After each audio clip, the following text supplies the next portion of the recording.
In this presentation, we will discuss how to interpret your results from your partnership self-assessment. The Community Collaboration for Health framework has been developed from our research and is an interactive tool. The goal of the tool is to think about how these key foundational and energizing aspects of partnership might interact together to influence collaboration in partnerships. Overall, our findings showed there can be real complexities in working together. A partnership might have really strong foundations with great respect and satisfaction for each other, but it might not predict the partnership actively doing work together. Inversely, there may be limited foundations and brief periods of unsustainable but intense activity. You might use this assessment to describe one partnership overall, but it can also be used to explore working on particular projects or topics. Or perhaps a really well-established partnership which has strong foundations and energizing aspects might use this when moving into a new topic or area of work where their partnership is just growing or in need of increasing capacity. The goal of the framework is to consider the ways in which partnerships work well and the ways in which they might grow. But by considering it from these two perspectives of reflecting, are our foundations strong and are we energized for action? Using this assessment might help with more targeted development of partnerships. It might also be useful to baseline a new and growing partnership. Either way, the framework is just a snapshot in time, and movement into different areas of the model is fluid and ongoing.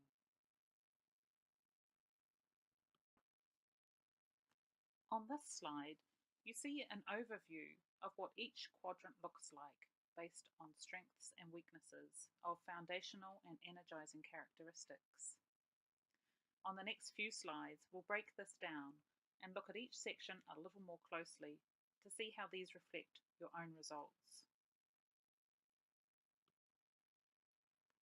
The self-assessment exercise will have left you with two scores. Your foundational score helps to assess those aspects of partnership that build a strong relationship.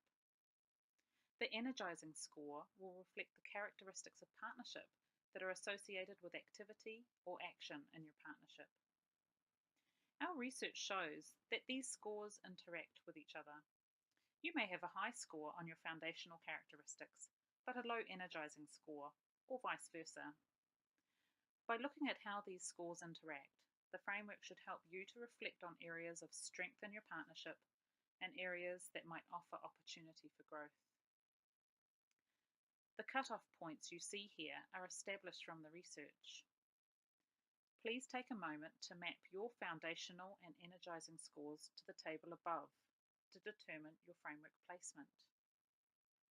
First, take your foundational score and look at the cut points. Then take your scores and map them to the framework.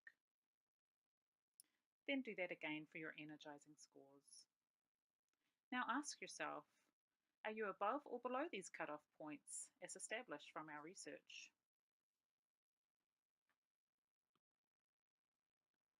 Let's walk our way around the framework and think about what each of the quadrants might mean.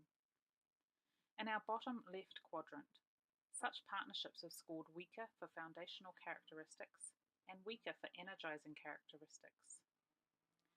Partnerships with these scores may only be working together rarely or not at all.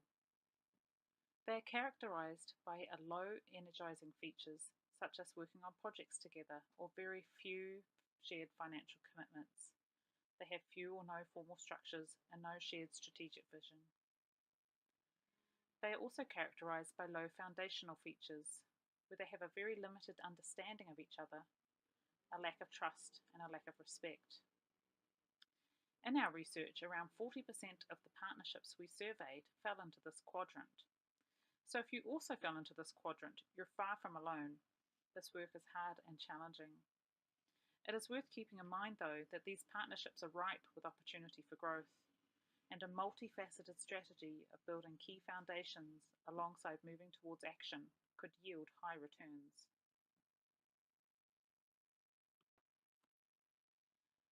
The top left quadrant reflects partnerships that are characterized by having low foundational scores but high energizing characteristics. For these partnerships, they have usually come together for specific reasons or purposes, such as grant-funded work or through responding to a health crisis. These partnerships can mobilize for action and may have formal structures that allow for fast action, but they lack the foundations in their relationship that could lead to greater sustainability and growth.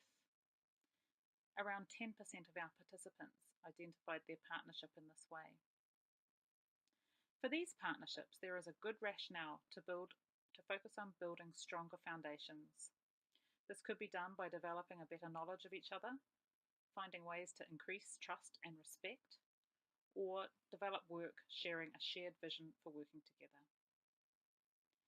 Many of our research participants describe being deliberate about making the most out of these brief bursts of activity to help focus on building better foundations. Let's look at the lower right side of the framework. These partnerships again represented around 10% of our participants. These partnerships have really strong foundational characteristics. There is great respect and trust. Leadership is supportive, and these partners really value each other, but they have low energizing characteristics. So even though they are big fans of each other, they have little or no actual work that they do together. For these partnerships, there is an excellent foundation, but much untapped potential, and focusing on strategies that energize would be worthwhile. Such activities could include coming together around data-driven strategic planning, or exploring grant-funded opportunities. If your partnership is in this quadrant, what aspects of your foundational characteristics do you value the most? And how might you use that strong foundation to start moving the partnership into more action?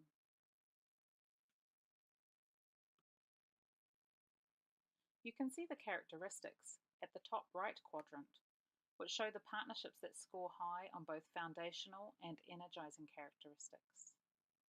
They have ongoing work together, based on a strong foundation of shared vision, trust, and respect. They value each other and operationalize that into formal structures, shared data, or information. There is shared commitment through financial or staffing arrangements. This quadrant might be seen as the most successful group. It is worth keeping in mind that much of the research on this topic has focused on success stories, or the partnerships that would fall into this area. However, for our diverse sample, only 40% of partnerships fell into this area. That means that more partnerships fall outside of this quadrant than in, and over time partnerships may move in and out of this quadrant, depending on many different circumstances. If your partnership falls into this area, what got you here, and how do you keep doing the work to maintain this position? Would you still be in this position if you started on a new area of work together? Now that we've interpreted the results, take a moment to reflect on your self-assessment scores. In the next section, you'll have the opportunity to share what you've learned with others.